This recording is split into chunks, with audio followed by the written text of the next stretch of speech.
Welcome to In the Loop. Welcome back, everybody, to another episode of In the Loop.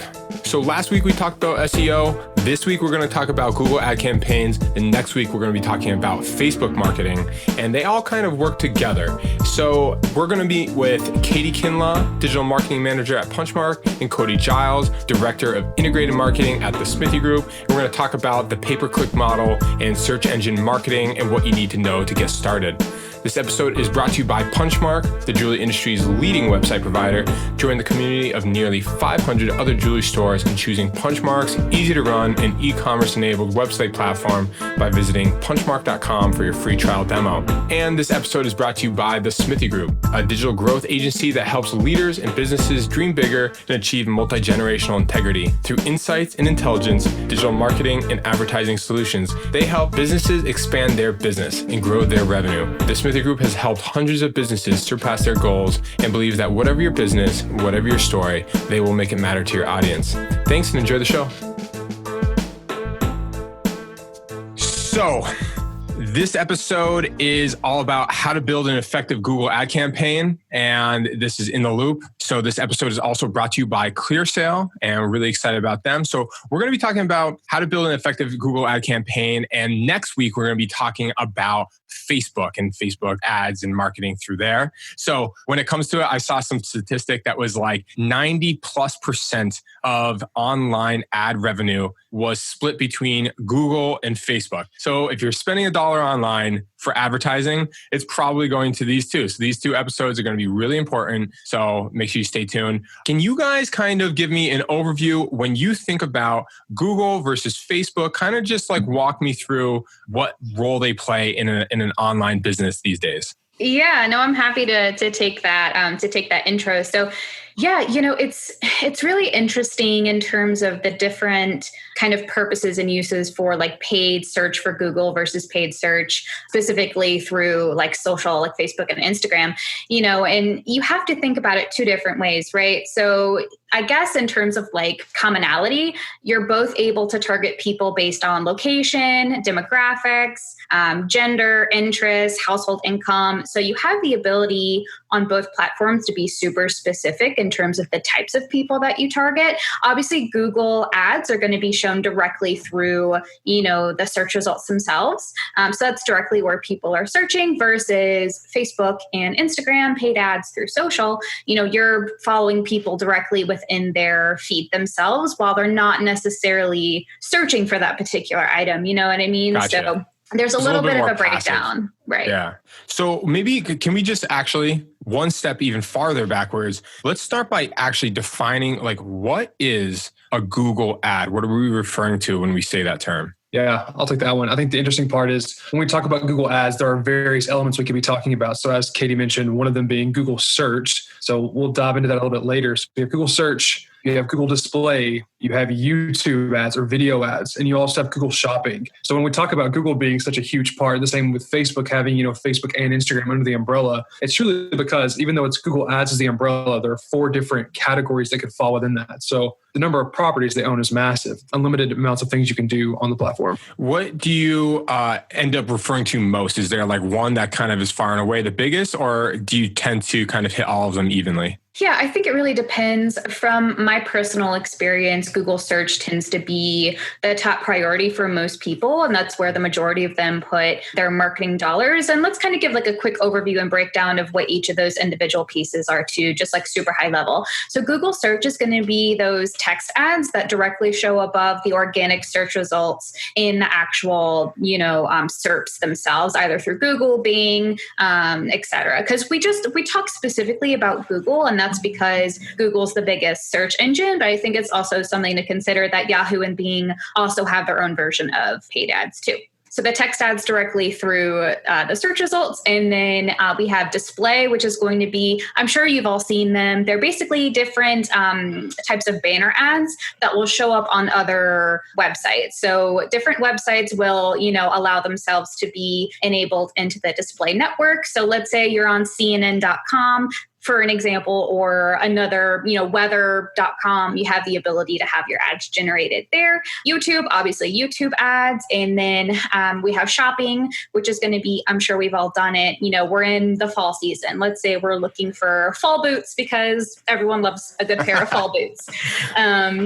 You type in fall boots and then you have some ads that pop up on the side. I'm sure you've all seen them. It actually has the ability to have like the price and all the information directly there. So that's the difference between those four pieces, but search tends to be the most commonly referenced. So last episode, we actually talked, it was Blake and Brian, I believe, and we talked about SEO. And again, SEO has to do a ton, search engine optimization, in case anybody's not following along. Listen to that episode.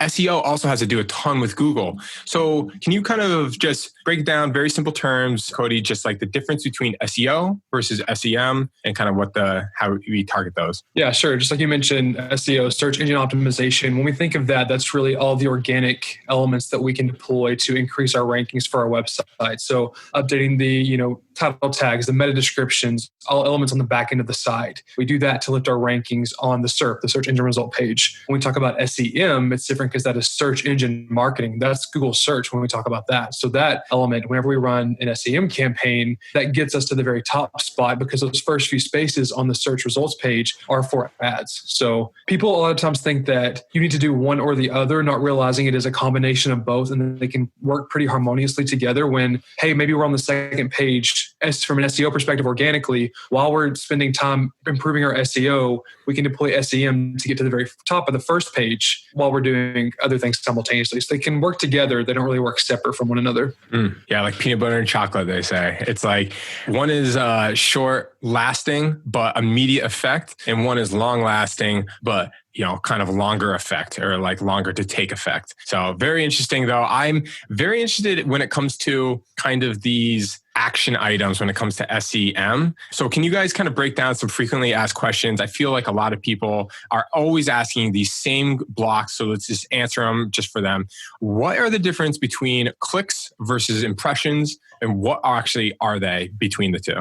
Yeah, absolutely. And I think that before we kind of go into that a little bit more specifically, that it's good just to high level talk about how Google search works, right? So from a very super high level, basically you create ads that you target specific keywords for those ads to generate in the search results. So if we're talking specifically for a jeweler individually, since it's predominantly what we focus on, let's say you're running an engagement ring campaign. You create an ad to show up in the search results for engagement rings. There are different types of keywords that you can target based off of that. So when a user goes to Google or Yahoo or Bing or whatever the case may be, and they type in engagement rings near me or jewelry store near me, you have the ability to have your ad generated. And what happens is it's actually an auction. So there are multiple people probably within your market that are bidding on the same keywords. And depending on the competitiveness of the market and how much you're willing to pay for that click, depends on, there's lots of things that go into it, but basically that's essentially how it works. So if you win that auction, you have the ability to show in the search results. So when we talk about something along the lines of clicks and impressions, it's important to understand that even though you're running ads and you're going after specific keywords, you may not always show in the search results. So that's why we talk about averages. So clicks are going to be, how many times that someone has actually seen your ad and clicked on it, versus impressions is how many times your ad was shown in the search results in general. So that's why we talk about click-through rate, which is going to be the amount of clicks into the amount of impressions that you had as a percentage. So if that kind of answers that question. No, that does. That's really interesting. So I guess people ask all the time, like, why don't I see my ad when I search whatever this term is, engagement rings near me, and I place an ad on that, or I bid on an ad for that term and I don't see my ad. Is my ad working or something like that? Is there an answer for that? That's always a big question I think that we get. Part of it is what Katie mentioned is an auction system. So we're not always going to show up every single time someone searches. What it's doing is looking at your overall daily budget and then seeing, on certain days, people may search for that term a lot in the morning versus the evening. So in some scenarios, run out of your total daily budget by 2-3 p.m. in the afternoon. So you have to take that into account of how much budget you're spending to how you appear. And also we see, if I've done that and I've typed in those terms and I've seen the ads and I don't click them, then from the back end, Google starts to realize, okay, you're not interested in this ad, so I'm not going to keep showing it to you. So for retailers that maybe see it once or twice or 3 or 4 times whenever they first launch the campaign, and then all of a sudden they don't see it anymore, it's because Google has taken that out of the mix because they know they're not going to click. So it's actually a good thing in some regards if you're not seeing the ad, because it means an actual searcher who has a high intent is going to see it and click through to view the website. Man, that's so interesting. I feel like Google is just so smart, like that business. They have all these algorithms and they, I think it was Blake last week said that they reward human behavior, which I think is just a really interesting soundbite when you think about it, because it's like they reward, you're the one that placed this ad, but in the end, they know that you haven't clicked it. So therefore they're going to stop serving it to you, because most likely if you haven't clicked it in the last 10 times you've seen it, the 11th time, you're probably not going to click it either. So maybe let's make this feed even cleaner and not serve it to you. Right. Yeah. And I think to kind of piggyback off of what Cody said too, a lot of it is about budget. A lot of it, is about in terms of if you've searched yourself, and you've kind of hit that part in the algorithm where it doesn't generate for you. But I mean, there are other things too, like, when you're running an ad campaign, you can set the specific geographic location of where those ads are set to. And if you're searching yourself, which, you shouldn't be doing, if you're without, kind of outside of those boundaries, of the actual targeting ads themselves, you may not see that. Obviously, you shouldn't, because you have those set parameters too. So there's lots of things that kind of tie into that. And I think that budget is a conversation that I have a lot with clients. They're not sure if they're using the right, budget for themselves based on where they're located. And I think that that's kind of a good transition into the next step here. I know we wanted to talk a little bit about the breakdown between what we should be spending, because I feel like that's one of the number one questions. Probably the number one. Yeah. What is the money? Like, should they be spending $100 a month? Is that going to even do anything? Is that going to move the needle? $1,000 a month? $10,000 a month? Like, what's going to happen if they dumped in all of their money into this thing versus just threw a little rock in the water? What do you think? Yeah, and that's a very difficult question to answer without knowing the individual client, right? Because everyone's market is going to be different. The competitiveness of, how many people are going after specific terms, how many people are searching, a lot of these pieces are going to impact really what they should be targeting. If you're in a more metropolitan area, typically, you need to be a little bit more aggressive when it comes to your media spend versus, if you're in more of a rural area, you're not going to really need that. I know I can never pronounce that word correctly. I know you're laughing at me. Rural. If you're in a not metropolitan area, more suburban, you may need a little bit of a lower scope as well. Maybe not as much competition. So there are tools that are at our fingertips that will allow us to see, based on a radius, based on where you're located, kind of what the recommended, metric would be. And it's fluctuating too, because you may increase your budget towards peak times of the year and may decrease it, towards some of those, slower parts there too. It also depends on, what kind of keywords you're looking at targeting as well, and even how you define those keywords, which I know we'll talk about after the break. What's if you had to just kind of boil it all down to just a standard person in a pretty standard mom and pop shop and a standard size city, not like downtown Los Angeles, but more of like a normal size city, what do you think? Is it $100 a month? Is it $500? If you had to just so that people could get like their eyes on a ballpark. Yeah. And I think it's difficult to say, but if I had to, without looking at any specific metrics, minimum, I think, to be successful, 500 to 1,000, very base level. And that's just enough to get some good data, because pay-per-click SEM is all about measuring trends. So I always recommend to start relatively conservative, gather some data, and then see how many clicks are you getting, how are you performing in the market, and then kind of scope from there. But I mean, it could depend on where you're at. I have clients that are doing 3,000 a month. I have clients that are doing 10,000 a month. That really just, is going to vary. Fascinating, guys. Hey, we're going to take a quick break. Don't go anywhere. We'll be back in about 1 minute. Having a native integration with Punchmark, ClearSale prevents fraudulent chargebacks without interfering with the online shopping experience, therefore helping merchants to protect their revenue and improve their bottom line. ClearSale reviews incoming orders and provides straightforward decisions. Accept or reject each order with no minimum sale requirement. Trusted by over 3,000 customers worldwide and touting a 99% retention rate, ClearSale has 3 major goals. Number 1, prevent payment fraud and chargebacks. Number 2, increase revenues by converting incorrectly declined transactions into approved transactions. And number 3, compensate for losses related to fraudulent chargebacks. As a result, clients can sell more safely, even in dynamic or challenging international markets. More information at offer.clear.sale/Loupe. That's Loupe. Join other Punchmark clients and protect your revenues from fraud and false declines today. Thanks. Back to the show.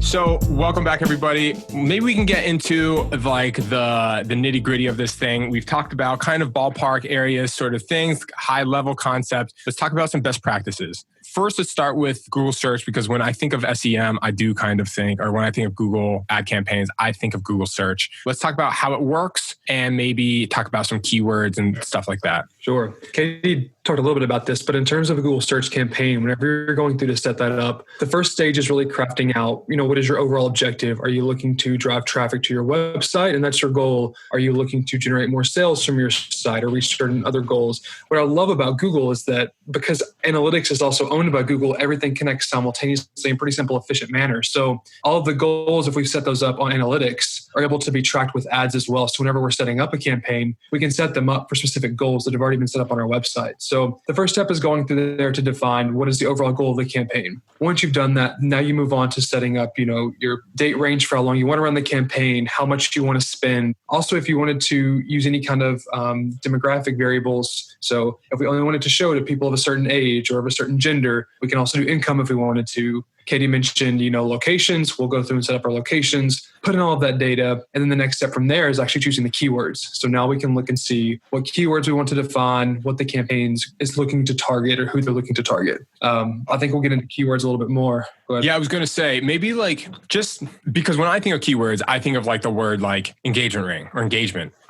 What are is that an actual keyword that people would target, or what are some examples just so that the people that are at home and know nothing about this can kind of start to picture it in their head? Yeah. So just to kind of hop in here a little bit too, there's some tools that you can use specifically that are actually through Google. It's called Keyword Planner. So you have the ability to type in specific keywords that you feel like is relevant for your business. You can also actually put in your actual URL, and Google can also recommend some keywords that it might feel is relevant based on the content on your site. But typically, you can do something general like engagement rings, jewelry store near me, wedding bands, wedding rings, diamond jewelry, kind of super high level. Pop that in a keyword planner, and then you can select your actual location, and it'll pop up actually a long list of recommended keywords based on kind of what your business priorities are. And then it'll give you a range in terms of how many people are actually searching and how much budget you may potentially need to kind of get some of that, traffic as well. So what about remarketing and retargeting and kind of using people's, I hate to say using people's search history, but using their trends of their internet browsing to kind of make sure that you're getting to the people, a targeted audience. Is that something that you can do through a Google ad campaign? Yeah, I think we see that remarketing works really well whenever you're using display campaigns, for example. So, if we get people to our website from a social campaign or through organic or even through Google search, we can really leverage Google display ads to remarket to them while they're visiting other websites to drive them back to our own landing pages and to get them to convert. Once they're back on the site for a second, third, or fourth time, since we know it does take several touch points to convert a consumer. And when you're setting those up, you have different options. So when it comes to display campaigns, we could talk about responsive ads. So that's a mix of copy and also imagery, and it can format in a variety of ways to just be placed on more apps and more websites. And then we also have static imagery. So that's just those big long banners that pop up at the top of the site or on the side that are pretty static and they don't really change a lot. Katie can also talk about RLSA ads and what we can do there as well. Yeah, exactly. So I think that it's important to talk a little bit more about display versus like RLSA campaigns. So they're both a type of remarketing. So what's interesting, and I know Cody talked a little bit about display. So that's going to be more, banner ads, more creative, whereas the RLSAs are specifically text ads. So they look like a normal standard pay-per-click ad, but it's, actually remarketing as well. So you have the ability, very similar to how Facebook paid works, and we'll talk a little bit about remarketing and what that looks like for Facebook and social.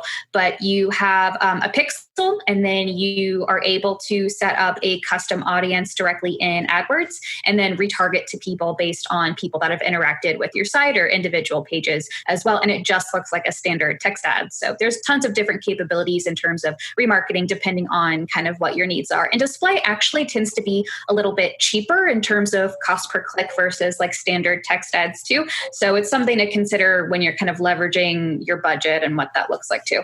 Yeah.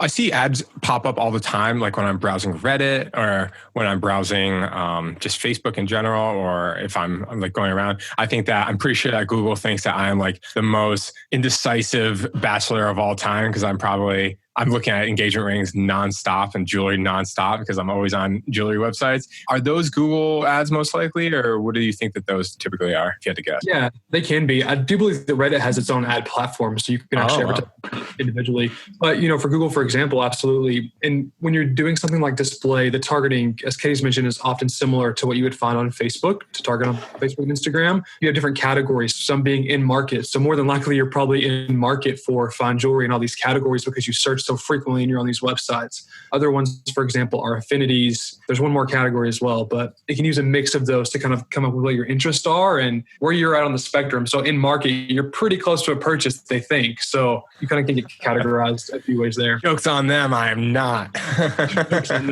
We talked about display. I want to go back to search just to kind of run that out. We started talking about the keywords, and there's a few different varieties of ways you can target keywords, being broad, phrase, and exact. Katie, do you want to talk about the differences between those? Yeah, I definitely think we can talk through that a little bit more in depth too. And I think one also that's important to mention as well. So we talked about broad, we talked about phrase, and we talked about exact match. So, kind of the first one is broad. So that's going to be literally getting as much, kind of keywords that are kind of relevant to that term that you're focusing on, right?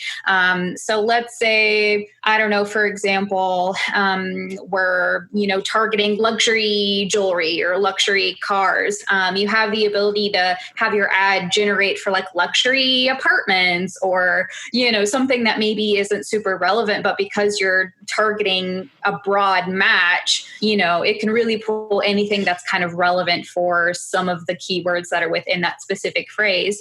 So I tend to recommend clients not to focus as much on broad match just because it can bring in so much kind of junk traffic. There's also modified broad, which also allows you to determine what keywords have to be in the keyword phrase. So for example, if we're talking about, let's go back to luxury goods, we want to talk about luxury jewelry, for example. You have the ability to have the modified part of that keyword phrase be jewelry. So when someone is searching like luxury jewelry, it has to have jewelry in whatever they're typing for that ad to be generated. So they could even just be doing like, I don't know, diamond jewelry, but you're targeting luxury jewelry, you can pop up for that, right? So there's different kind of ways that you can pull different levers when it comes to match types as well. And then, we can talk about phrase match, which is a little bit more specific. You have to have a set of keywords in the same order to show up. So if you're targeting engagement ring stores or whatever the case may be, the phrase could be engagement ring. So if someone searches engagement ring store and you're targeting engagement ring, it'll pop up because that portion is in the same order in the actual search. And then exact match is going to be with someone searches exactly the keyword that you're targeting. So, Gotcha. There's different ways that you can kind of play with those match types. And I think that that's a good transition, talking about kind of how you can capitalize on optimizing your campaigns. We haven't really, talked about campaign structure, what that looks like, but there are some reports that you can utilize in terms of looking at your keyword insights and determining, okay, well, I'm doing some phrase matches and some broad match, and I may be pulling in some keywords for my ads that aren't relevant. You can go through and clean up and add what we call like negative keywords. So if, for example, you're pulling in some keywords that are not relevant. I don't know. What's a good example? Cody? Cheap. Like cheap. Oh, that's a good one.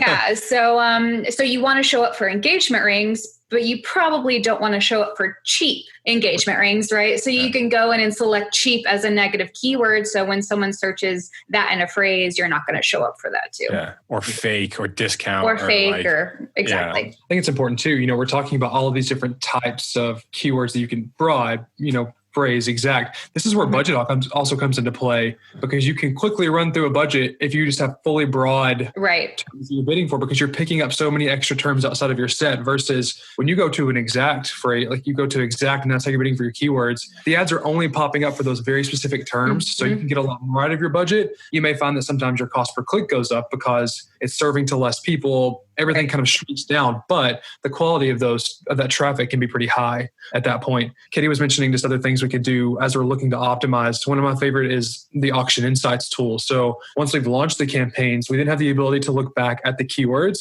and see the competition or the competitive landscape for who else is bidding for those terms as well. What we're able to see is different metrics like impression share. So the percentage of times that we were available to appear on the search result page, and we did appear on the search result page. We can also see the competitors as well and what their percentage is. Even more than that, we can see the percentage of time we appeared at the top of the page, at the very top of the page, when we appeared when someone else appeared. So you can get access to all of this data. And based on that, even something as simple as impression share, I've set my budget, let's say it's $500. I've ran my campaign, or I'm running my campaign. I look back at my keywords and I notice that I'm third in the rank for impression shares, that 2 other brands are beating me out. Well, then I know, okay, I can either optimize my keywords and try to do something there. I can also add in budget to help me increase and to level up to the next step. I love that tool. I wish it was something we had a little bit more in depth for Facebook and Instagram to know exactly what was happening in a market. Yeah. So that's an effective way. It sort of reminds me of like when you go to, I think it's an optometrist, like when you go to someone for like eyeglasses and they get, they're trying to figure out what is your eyesight, and they put something in front of you, and then they put something in front of you,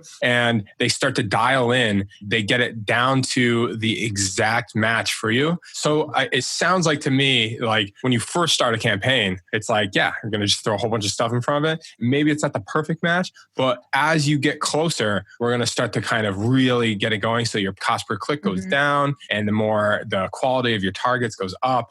Sounds really interesting. It sounds like something that someone would get really diving deep into. It's definitely not for me. It sounds like a lot of thinking. But I think, I was just going to say, I think you literally hit the nail on the head. Whenever I have conversations with people about pay-per-click or digital marketing in general, and they'll say, well, which portion of digital marketing do you like the best? I've always had more of a soft spot for pay-per-click and SEM, because you literally have so much control. There are so many levers that you can pull, and it's all about trends. It's all about setting up a campaign to the best of your ability, based on research, based on data-driven, everything. And then you hit the button and let it run. And you get, I don't want to say immediate results, but almost immediate results, right? And then once you have enough data, typically I like to say about a month of data, then you can go through and fine tune it.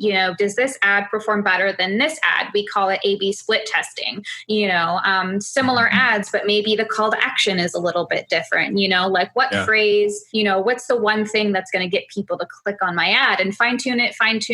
between ad copy, between the keywords that you're targeting. It's a ton of fun. I really like it. So guys, let's wrap this thing up and set up kind of an actionable next step for these people. I know that the jewelry industry especially is starting to think about Christmas and Black Friday, and they say that even the holiday season is actually going to start earlier this year. So maybe we're already in it. So let's talk about what do they need to get started with building a Google ad campaign, and kind of let's lay out the roadmap for them. Yeah. I mean, I think at a basic level, you need a Google Ads account to get started. But that's the first and easiest step out of everything. You're going to need to have a plan of action. So what are your goals? What are the proper landing pages that you want to drive traffic to? What are the keywords that you want to be bidding for? That comes in for keyword research, like Katie talked about a little bit. And then once you kind of have that formulated, you still have to have all of your creative elements. So if it's for search, what are your headlines? What are your descriptions? Are you using what's called extensions? We didn't even go into that today. And then also for display, do you have imagery? Do you have the copy ready for that if you're running that type of campaign? So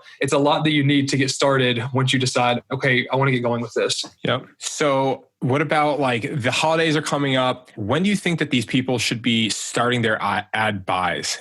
Is there kind of a sweet spot? I mean, Black Friday is, I don't know, it's on the 21st or something like that, 25th. Do they start buying the ads on the 23rd, or do they start buying the ads right now on October, whatever day we're on? Really, I would say now is when they should start. If they don't already have something set up, now is definitely the time to have that conversation, because if you think about it, especially with the climate that we're in now, people are just much more geared to research and buying things online. They don't want to go out. They don't want to go to stores, not as much. So, if you really want to hit hard for either e-commerce or just, exposure in general, making sure that you have everything lined up, right? Making sure that you understand what you want to push for the holidays. Do you have the appropriate landing pages on your site? Do you have gift guides? Do you have, the right categorization for your product set up, imagery, everything. I think that's step number one. And then from there, you can figure out what kind of levers you want to, pull to generate traffic to your site. AdWords being a big one of them. We're going to talk more about, social ads a little bit more in depth later on, but yeah, absolutely. Now is when they should be having that conversation and kind of go from there. All right, guys. So, and I mean, this is a big task for them. Do you think that this is realistically, unbiased opinion, if you guys were, this is not an ad, let's just actually talk about this realistically. There are some things that people can do for their website, for their online presence that they themselves can do by themselves. I always say landing pages is the biggest waste of your money, because I will be doing the exact same thing that you will be doing. All you're doing is you're paying me to do it because you just don't want to do it. Is this one of those things that requires some professional help to do and do effectively? What is the bar to get involved in this, do you think? Is this a high skill requirement or a low skill requirement? I think it's a pretty high skill requirement, even just thinking about the platform. And if I've never been on that platform before, and I just thought about logging in for the first time and seeing the side rail with all this different information, all of these capabilities, and not really knowing where to get started. We always just hear from retailers, even from an analytics perspective, before they've even launched anything, they log into the platform and they're overwhelmed. So I feel like in a lot of the same regards, it's the same situation if you're doing ads, and really needing to be able to effectively use something like the keyword planner to know exactly what that strategy is, so you're not wasting dollars going after audiences or setting up campaigns. You have no idea exactly what the goal is and what they're doing in the long run. Is this a service that you guys offer, Katie and Cody? Of course. Yeah, absolutely. Yeah. Of course, obviously, it's something that we can support our clients with. And I definitely agree with Cody. There are a lot of capabilities to blow, I don't want to say blow, but really spin through your budget, and marketing dollars now more than ever are so important to people. So you want to make sure that you're setting it up correctly. To be fair, there are some, other things that you can utilize, like Google Express. It's basically like a Google AdWords Lite. You don't have nearly as many capabilities. It's pretty watered down. So there are some things out there for people that just want to kind of dip their toes into it. But if you want to be effective and you actually want to drive results, then I feel like you should work with a professional. And then from there, work with them, educate yourself, and then become more comfortable with the platform. And then from there, you can maybe, I don't want to say take over the reins, but be a little bit more hands-on. Yeah, be sure to ask questions. I always say that like the education part of this is included in everything, but a lot of times like business owners are just busy and they don't have time to ask the questions. If this is something that you're interested in and you think that this is a long-term result, when Katie or Cody are helping you with this, ask them questions. What are you doing? Like, why did you up the amount on this thing and lower it on this thing? That is included in what you're buying. So feel free to take the learning into your own hands as well. But I feel like maybe probably have worked ourselves out of a client or two just because we've trained them so much because we want everyone to learn. Absolutely. It's a balance. They don't need us anymore. Like, oh, well, we're happy that you're happy, but at the same time, Yeah. Yeah. It's definitely bittersweet, but it's part of it. But guys, maybe we'll wrap it up right there. I definitely, of course, really appreciate Katie's time, Cody's time. Actually, you guys will be joining me. It's going to be in 2 weeks, but on the next live show, which will be on November 5th. And that's covering, is Facebook listening to me? So this is going to be all about Facebook ads and Facebook retargeting. So it's with Katie and Cody again. Very special thank you to ClearSale for sponsoring this week's episode. And you guys can learn more information at offer.clear.sale/Loupe. And that's Loupe. And learn a little bit more about fraud protection. Thanks, everybody. That'll be it. Bye. All right, everybody. That's the end of the show. I want to say a very special thank you to our guests, Katie Kinlaw and Cody Giles, for joining us and sharing their wisdom. My name is Michael Burpo, and the next live show will be on November 5th. And that is going to be covering, is Facebook listening to me? So all about Facebook marketing. And that will be on Spotify and Apple Podcasts the following week after, which is November 12th. And that will again be featuring Katie Kinlaw and Cody Giles, and they'll be sharing their information about that. A very special thank you to ClearSale for sponsoring this week's episode. And you can find out more about them at offer.clear.sale/Loupe, and that's Loupe, and find out more about how you can protect your website from fraud today. Thanks, everybody, and I'll see you next time. Bye.